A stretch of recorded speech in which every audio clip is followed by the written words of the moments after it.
We head over to the association to see what's in store for tonight. The Celtics, they head south as they take on the Miami Heat at 7 Eastern. It's been a bit of a one-sided rivalry recently as the Celtics has won the last 5 regular season meetings, including the last 2 by double digits. Meanwhile, the Cavs, they look to make history as they visit Ja Morant and the Grizzlies. Cleveland has won its last 15 games and could set a new franchise record for consecutive wins if they defeat Memphis tonight. And at 9:30, the Lakers visit the Nuggets. Luka Doncic looking to help snap the Lakers' 3-game losing streak, but he's got to be better with the ball. Doncic has at least 5 turnovers in his last 7 games, the longest streak by a Laker since Magic Johnson in 1984. And here's where things stand in terms of the playoff picture out west. OKC a big lead as a top seed in the conference, but the 2nd and 3rd seed could be jockeying as the Grizzlies and Nuggets are just separated by a tiebreaker. Golden State currently hanging on to the final playoff spot in the west as the Timberwolves lurking right behind them. And with that, we bring back Tim Legler. Okay, so who do you see as the biggest threat to the Thunder in the West? Well, I'm going to give you an answer, but I'm also going to have a caveat to that. All right. So the answer right now is the Denver Nuggets. I think because of the unique nature of Jokic and what he brings and how difficult he is to match up, the way he controls the game. Jamal Murray, even though he's had a couple of off nights against teams in high-profile games recently, overall has looked like the Jamal Murray from their championship season. Christian Brown has made great strides. Michael Porter Jr. is having one of his best statistical years. So I don't love their depth, but overall I think it's Denver. Now, here's the caveat. I think the Lakers, once they get LeBron back, assuming they get him back and they're not too buried in the standings where they have to go on the road for 3 straight rounds, which might be difficult, the Lakers could be the way that they looked before LeBron got hurt. And then I also think the Golden State Warriors, you can't discount. I think right now, that spot, who's left standing against Oklahoma City, I think is wide open. But I think if you had to go with what I'm seeing right now today, it's the Denver Nuggets because they're the most complete. And I think the Jokic factor separates them from the other two. All right, let's go over to the East. The Cavs are going for 16 straight wins. Donovan Mitchell will be out for Cleveland for the 2nd straight game. So who needs to step up tonight if they're going to beat Memphis? I think you rely on your front line. I think the pairing of Mobley and Allen has been really difficult for teams to deal with this year. They probably have the best symmetry between 2 legit bigs in this league. And then I also think Ty Jerome is a guy to keep an eye out for. They gave him a night off the other night for rest. He's back.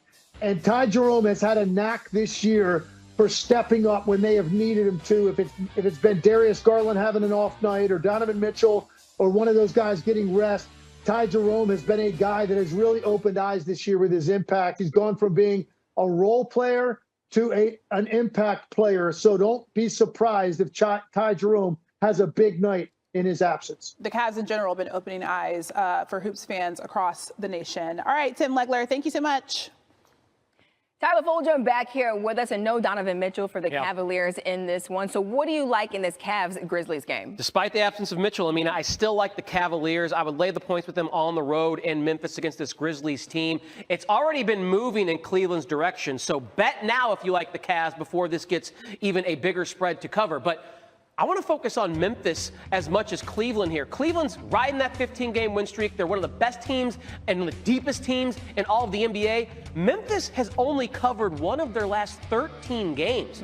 They have really been struggling. So when they have been matched up against great competition like Cleveland will be, even at home, I like this Cleveland side. What they have proven is they are deep and can handle anyone on any night, even if their best player is missing. Yeah, they definitely can get it done without Donovan Mitchell out there on the floor. Meanwhile, Lakers have lost 3 in a road. Now head to Denver. What's the play there? It's hard not to bet on the Nuggets in some way, shape, or form in this game. Now, they're laying 13.5. That's a big spread, but I almost am not afraid to do it. This is just a dreadful spot for the Los Angeles Lakers. They're playing their 2nd game in as many nights. Still no LeBron. Still no Rui Hachimura. Still no Jackson Hayes. Those are literally the 3 biggest players they have on their entire team. And we saw what Giannis did to them last night. So you imagine Jokic coming off that loss to the T-Wolves. He's going to be ticked off and try and get his team back in the win column. They're at home. It's in elevation, just still completely banged up. Luka might even sit out because of how much he's played in recent days. So I just can't bet on the Lakers here. They're in a brutal spot of their schedule,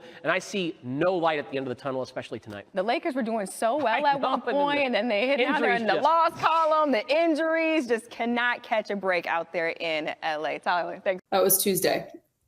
Michael Malone made a comment regarding the league MVP. So there's less than 20 games to go, right? Yeah. Michael Malone says, I put player A and player B on paper. He, of course, Joker, wins the MVP 10 times out of 10. And if you guys don't think so, I think you guys are full of shit. Are you tripping or are you rolling with that comment? I'm tripping. I'm rolling with the standpoint of this, right? I'm rolling with the standpoint of,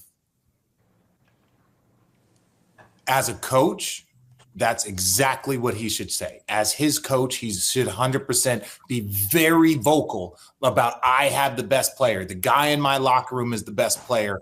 And I need all of the team to hear that we have the best player. You can take me out of the fucking chat.